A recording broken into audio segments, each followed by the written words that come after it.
ቢስሚላህ ሰላቱ ወሰላሙ ዐላ ረሱሊላህ ሰለላሁ ዐለይሂ ወሰለም።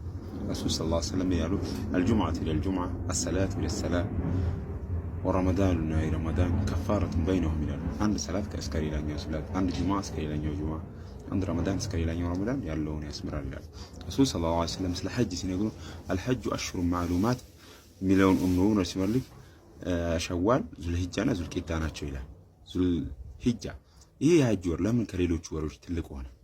ኢብኑል ቀይም ምን ይላል? አምስቱም ኢባዳዎች የሚደረጉበት ነው። ረሱል ሰለላሁ ዐለይሂ ወሰለም ሚስት የሆነችው ኡሙ ሰለማ ምን ትላለች? ረሱል ሰለላሁ ዐለይሂ ወሰለም በወር 3 ቀን ሰኞና ሐሙስና በወር 3 ቀንና እቺን ዙልሂጃ 10 ቀን ትተው አያውቁም፣ ሁሌ ይጾሙ ነበር ትላለች።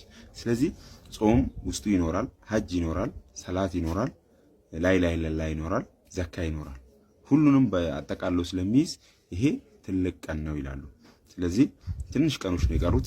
አላህ ሱብሓነሁ ወተዓላ ያን ቀን አግኝተው የሚጠቀሙ ሰዎች ያድርገን። ሐጅ የወፈቃቸው ሰዎች ረሱል ሰለላሁ ዐለይሂ ወሰለም ሐጁል መብሩር ጀዛኡሁ ኢለል ጀና ይላሉ። ተቀባይነት ያለው ሐጅ የሱ ክፍያ ጀነት ብቻ ነው ይላሉ። በሌላ ሐዲስ ላይ ደግሞ እናቱ እንደወለደችው ሆኖ ይወጣል። አላህ ያ ረቢ አላሁመ የሲር ለና ሱቡለል ሐጅ ሱብሓነከ አላሁመ ወቢሐምዲ አሽሀዱ አን ላ ኢላሀ ኢላ አንተ አስተግፊሩከ ወአቱቡ ኢለይክ። ሐጅ ሄዳችሁ ወንድሞች ዱዓ አድርጉልኝ። ይህንም ዳዋ ለሁሉም እንዲዳረስ ሼር አድርጉት። ሰላም አለይኩም።